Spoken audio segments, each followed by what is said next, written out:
जो कि हमारा रिवायती हरीफ है, जो कि पाकिस्तान के हवाले से हर वक्त खबरों की तलाश में रहता है कि आपके जो बयानात हैं, जो आप अपने ही मुल्क के खिलाफ देते हैं, अपने मुल्क की शख्सियात, अपने मुल्क के इदारों को मुतनाज़ बनाने की कोशिश करते हैं, वो जो हमसाया मुल्क है भारत, जिसके पेट में बड़ा दर्द उठता है जब हमारे यहाँ कुछ अच्छा होता है, हमसाया मुल्क भारत आपके बयानात को अपनी हेडलाइंस की जीनत बनाता है।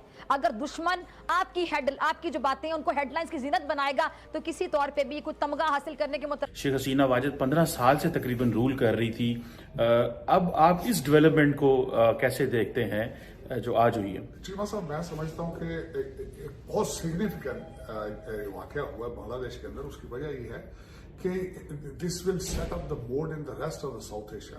वाजिद फौजी हेलीकॉप्टर में बहुत ही मुश्किल से अपनी जान बचाकर अपने हमदर्द, अपने सबसे बड़े सपोर्टर मोदी जी के पास पहुंच गई हैं। शेख हसीना हिंडन एयरबेस के भीतर ही हैं। वो उनका विमान उतर चुका है।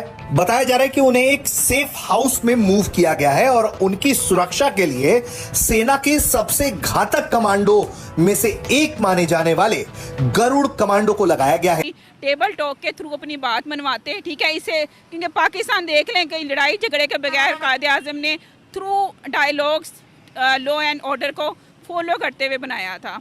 तो मेरा ख्याल है कि किसी भी मसले का हल जो है ना, वो इससे बेहतर कोई नहीं है कि आप कम्युनिकेशन करें और टेबल टॉक के थ्रू उसका हल निकाला जाता। ये तरीका गलत था उनका और मैं तो इसको कंडेम ही करूँगी।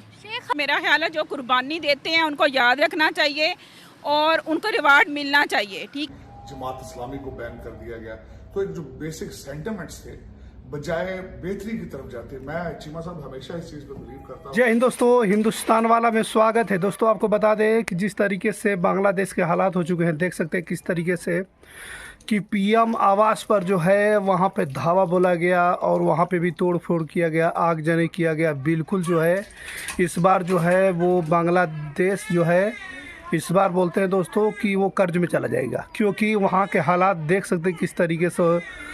पीएम आवास पर भी अटैक किया गया। पीएम शेख हसीना के जो अब्बू थे उनका मूर्ति को भी तोड़ा गया दोस्तों, और वहाँ पे लोगों ने जो तोड़ना चालू किए, साथ में वहाँ से शेख हसीना को अपने पद से इस्तीफ़ा देना पड़ा और शेख हसीना को बांग्लादेश से छोड़कर जो है भागकर इंडिया भी आना पड़ा। आप लोगों को मालूम होगा दोस्तों। तो इस तरह के हालात जो है पाकिस्तान के लोग जो बहुत खुश नज़र आ रहे हैं, क्योंकि इसमें चीन का भी जो है मामला नज़र आ रहा है कि चीन का भी इसमें हाथ नज़र आ रहा है दोस्तों।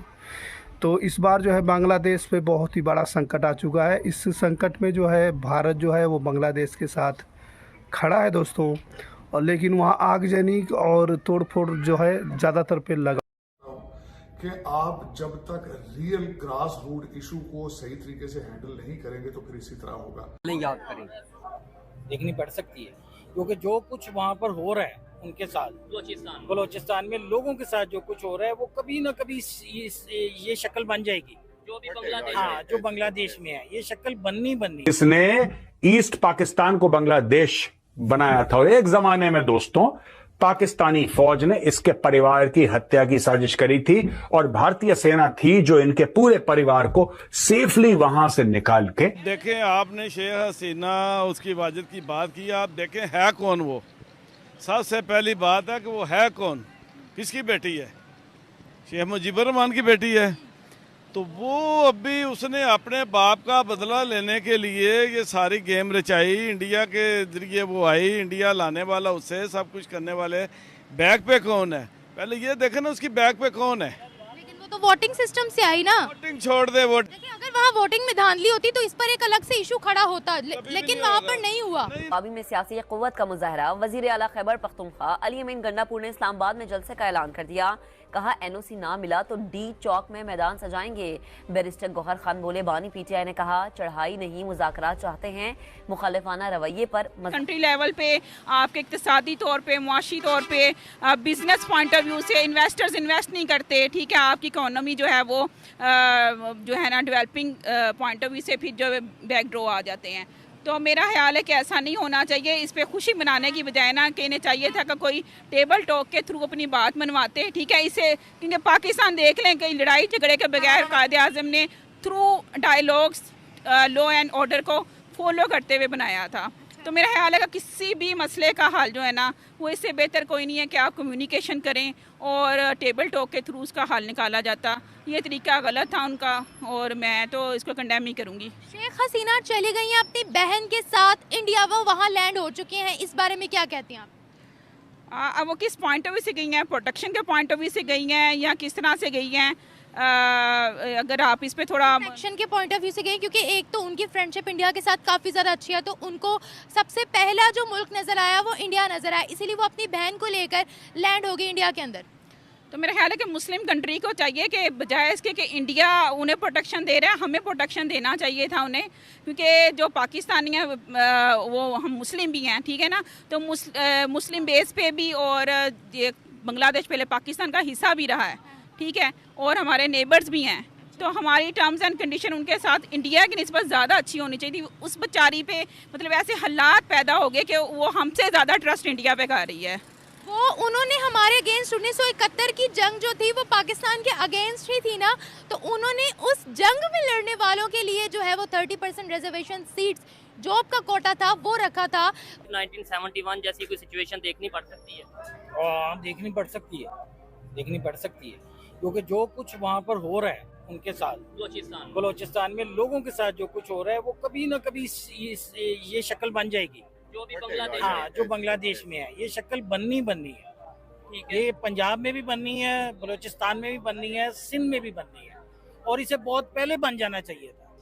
ये नहीं ऐसा तो नहीं बन तो नहीं जाना चाहिए, ये तो मुतालबात हल होने चाहिए। तो फिर तो बांग्लादेश जैसे आप 35 साल से इस मुल्क में हो क्या रहे हैं हमारे साथ, कुछ भी नहीं, क्या कर रहे हैं ये लोग इतनी देर से। अभी ये पीछे गवर्नमेंट गई है, एक रात में इन्होंने मुल्क को पटक दिया जमीन पे। 155 रुपए में पेट्रोल डलवाता था, ठीक है, 187 रुपए का डॉलर था। इन्होंने कहा जी मुल्क डिफॉल्ट हो रहा था, ये डिफॉल्ट हो रहा था, उन्होंने उठा के उसको जमीन पे पटक दिया। हर बंदा बलक रहा है, चीख रहा है, पुकार रहा है।